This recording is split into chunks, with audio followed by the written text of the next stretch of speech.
তাহলে আমাদের মেগাস্টার শাকিব খান স্বপ্নম বুবলিকে দিয়েছেন এক কঠিন শর্ত। কি সেই শর্ত আর কেন দিয়েছেন? অন্যদিকে শাহিদ কাপুরের বহুল প্রতীক্ষিত সিনেমা ও রোমিও 2 দিনে বক্স অফিসে কত টাকা আয় করেছে?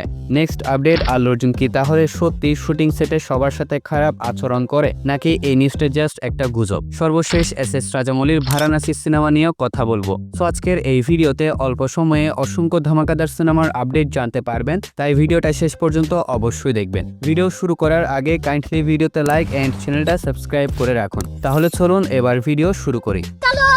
প্রথমে আসি আল্লু অর্জুনের কাছে। তো গত কয়েকদিন আগেই আল্লু অর্জুনের শুটিং সেটের আচরণ নিয়ে ইন্ডাস্ট্রিতে বেশ সমালোচনা শোনা যাচ্ছিল।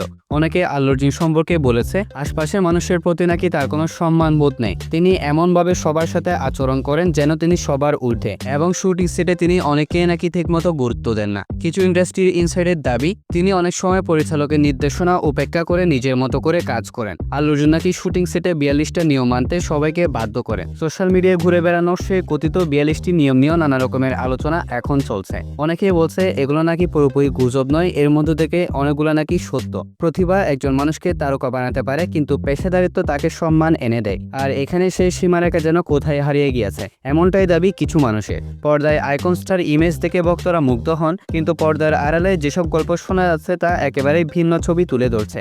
এমনই আলোচনা চলছে সোশ্যাল মিডিয়ায় আল্লু অর্জুনকে ঘিরে। তো ভাই, এতক্ষণ পর্যন্ত যা কিছু শুনতে পেয়েছেন, এখানে কতটুকু সত্য কতটুকু মিথ্যা তা তো ভাই আমি জানি না। তবে এই কন্ট্রোভার্সি চলাকালীন সময়ে মালায়ালাম একজন অভিনেতা আল্লু অর্জুন সম্পর্কে জানিয়েছেন 42টি নিয়ম নিয়ে যে গুজব ছড়িয়েছে তা সম্পূর্ণ ভিত্তিহীন। তিনি আরও বলেন আল্লু অর্জুন সত্যি সবচেয়ে কুল ও সদয় অভিনেতাদের একজন। তিনি অত্যন্ত আন্তরিক ছিলেন এবং একবার বুঝতে পেরেছিলেন যে আমরা তার সঙ্গে ছবি তুলতে চাইছিলাম, কিন্তু জিজ্ঞাসা করতে একটু সংকোচ বোধ করছিলাম। তাই তিনি নিজেই জিজ্ঞাসা করেছিলেন যে আমাদের ছবি তোলা দরকার কিনা। শুটিং শেষ হওয়ার পর অপেক্ষা করেছিলেন, এমনকি ম্যানেজারদের পাঠিয়েছিলেন যেন আমরা ঠিকমতো ছবি তুলতে পারি। তো শুনতেই তো পেয়েছেন, এগুলো ছিল একজন মালায়ালাম অভিনেতার মতামত। তাছাড়া আমারও মনে হয় আল্লু অর্জুন একজন ভালো মানুষ। তো যাই হোক, এখন আসি ও রোমিও সিনেমার কাছে। শাহিদ কাপুরের মাচ অ্যাওয়ার্ডেড সিনেমা ও রোমিও গত কয়েকদিন আগেই রিলিজ করা হয়েছে। সিনেমাটা সম্পর্কে যদি কিছু বলি, তাহলে সিনেমাটার গল্প 50% বাস্তব ঘটনা থেকে নেওয়া হয়েছে এবং বাকি 50% সাজানো হয়েছে। কিন্তু 3 ঘন্টার সিনেমা হওয়ার কারণে অডিয়েন্সের কাছে এই সিনেমার স্ক্রিন প্লে অনেকটাই স্লো মনে হয়েছে,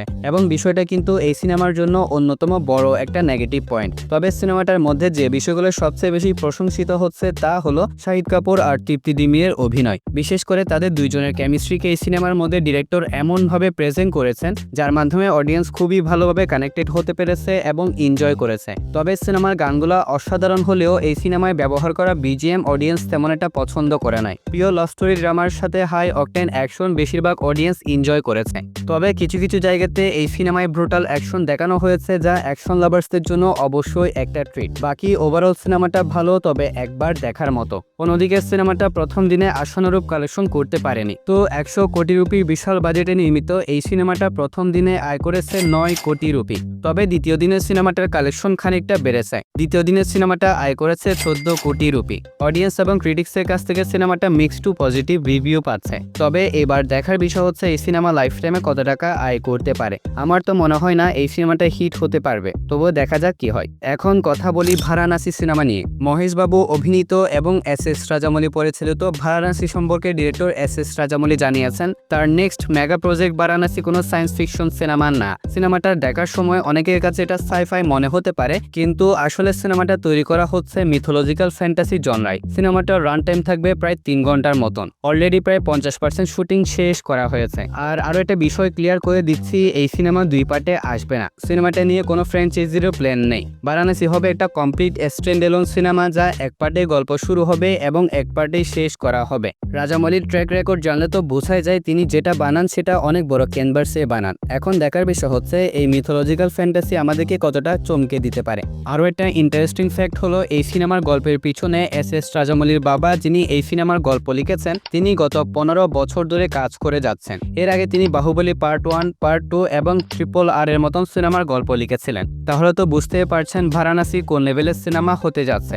আর আপনি জানলে অবাক হবেন যে এই সিনেমার যে বাজেট সেটা বাংলাদেশি টাকায় 1800 কোটি টাকা। এখন কথা বলি আমাদের মেগাস্টার শাকিব খানকে নিয়ে। এটা হয়তো আপনারা অনেকেই জানেন, মেগাস্টার শাকিব খান তৃতীয় সন্তানের বাবা হতে চলেছেন এবং এই ব্যাপারটা নিয়ে কিন্তু সোশ্যাল মিডিয়ার মধ্যে এখন বেশ আলোচনা দেখা যাচ্ছে। তবে এখন যে বিষয়টা সবচেয়ে বেশি শোনা যাচ্ছে তা হলো এই সন্তানের জন্য নাকি শাকিব খান শবনম বুবলিকে একটি শর্ত দিয়েছেন এবং সেই শর্তটা হলো বুবলিকে নাকি সিনেমা ছেড়ে দিতে হবে। হাতে থাকা সিনেমার কাজগুলো শেষ করার পর চিরতরে সিনেমা থেকে বিদায় নিতে চলেছেন শবনম বুবলি। পরবর্তী সময়ে তিনি সংসারে মনোযোগ দিবেন। তো দেখা যাক শেষমেশ কি হয়, আদৌ কি এই বিষয়গুলো সত্যি হয় কিনা সেটা সময় আসলে বোঝা যাবে। তাছাড়া শাকিব খানের আপকামিং সিনেমা প্রিন্স নিয়ে খুব তাড়াতাড়ি এটা ধামাকাদার আপডেট সিনেমার টিমের পক্ষ থেকে জানানো হবে। তো এরকমই সব ইন্টারেস্টিং সিনেমার আপডেট পাওয়ার জন্য এই ভিডিওতে লাইক এন্ড চ্যানেলটা সাবস্ক্রাইব করে রাখুন। আর ভিডিওটা ছিল এতটুকু পর্যন্তই, দেখা হবে পরবর্তী ভিডিওতে। ততক্ষণ ভালো থাকবেন, সুস্থ থাকবেন, টেক কেয়ার, আল্লাহ হাফেজ।